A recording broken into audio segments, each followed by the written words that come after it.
1 kilo ரவை பாருங்கள். ரவை பெருசாகவும் இல்லை, சின்ன சைஸ் ரவை தான் எடுத்து வச்சுக்கிறேன். இது கொஞ்சம் பெருசாக இருந்தால் கொஞ்சம் தூள் பண்ணிக்கலாம். கிலோ ரவைக்கு 1 கிலோ சர்க்கரை எடுத்து தூள் பண்ணி வச்சு இதில் நம்ம 10 ஏலக்காய் போட்டுக்கிறோம். கொஞ்சம் குட்டி பட்டை போட்டுக்கிறோம். ஜாதிக்காய் பாருங்கள், ஜாதிக்காய் பீஸ் 1 சேர்த்துக்கிறேன். கிராம்பு சேர்த்துக்கிறேன், 3 கிராம்பு. இதை அப்படியே போட்டு அரையாது. இது கூட நம்ம கொஞ்சம் சர்க்கரை சேர்த்து அரைச்சா சீக்கிரமாக இதை அரைச்சிடும். பொடி பண்ணி பார்க்கலாமா? அரைச்சி அதை அரையாது. அதனால நம்ம ஒரு 2 டேபிள் ஸ்பூன் அளவுக்கு சர்க்கரை போட்டு அதை அரைச்சிடுவோம். இது தனியாக இருக்கட்டும். வெள்ளை ஆம்லெட் தனியாக, மஞ்சள் ஆம்லெட் தனியாக பிரிக்க போகிறோம். மஞ்சள் கரு தனியாக எடுத்து வச்சுட்டோம், வெள்ளை கரு தனியாக எடுத்து. இப்போ முட்டையை மஞ்சள் கரு ரொம்ப அடிக்க தேவையில்லை, போதும். இந்த அளவுக்கு அடிச்சுட்டு இதை அப்படியே எடுத்துடலாம். இது அப்படியே தொடர்ந்து ஒரு 5 நிமிஷம் அடிக்கணும். நல்லா எந்த அளவுக்கு வெள்ளைக்கரு நல்லா அடிக்கணுமோ அந்த அளவுக்கு நம்ம நல்லா அடிச்சுக்கலாம்.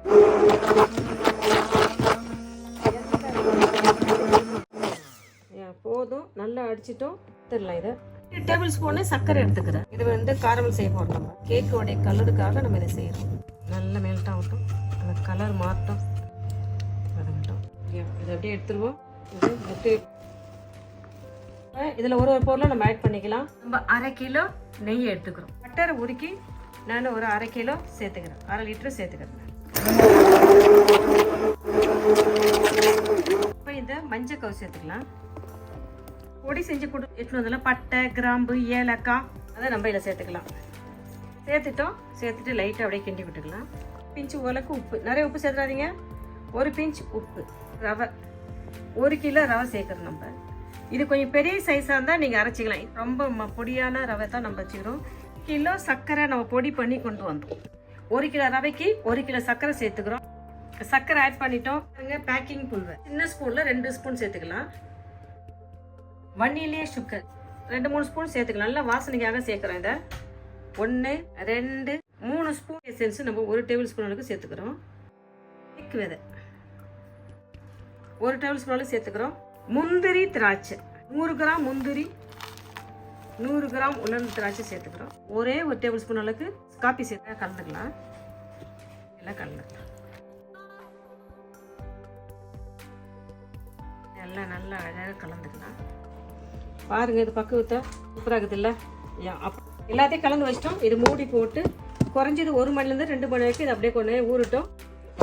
பாருங்க, 2 மணி நேரத்துக்கிட்ட வந்துருச்சு. பாருங்க, ரவை எல்லாம் எண்ணெய் அழகாக நம்ம போட்ட இதுலேயே அழகாக ஊறி பாருங்கள் எந்த அளவுக்கு இருக்குது. பாருங்கள், சூப்பராக வாசனை வருது. வாங்க நம்ம இதை குக் பண்ணலாமா?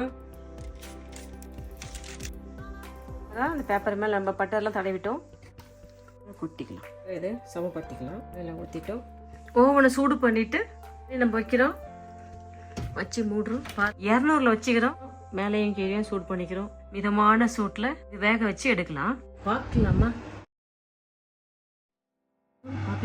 எங்க சொல்லு பாருங்க, அழகாக வெந்துடுது. போதும், அடுப்பு நிறுத்திட்டு இதை ஆற வச்சுட்டு நம்ம கேக்கு பீஸ் போட்டுக்கலாம். அவங்க நம்ம வெட்டி பார்க்கலாமா? வெட்டிக்கிட்டு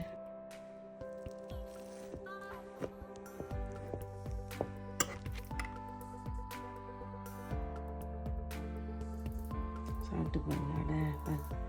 எவ்வளோ சாஃப்டாக இருக்குது பாருங்க. எவ்வளோ சாஃப்டாக சூப்பராக அழகாக வெந்துருக்குது.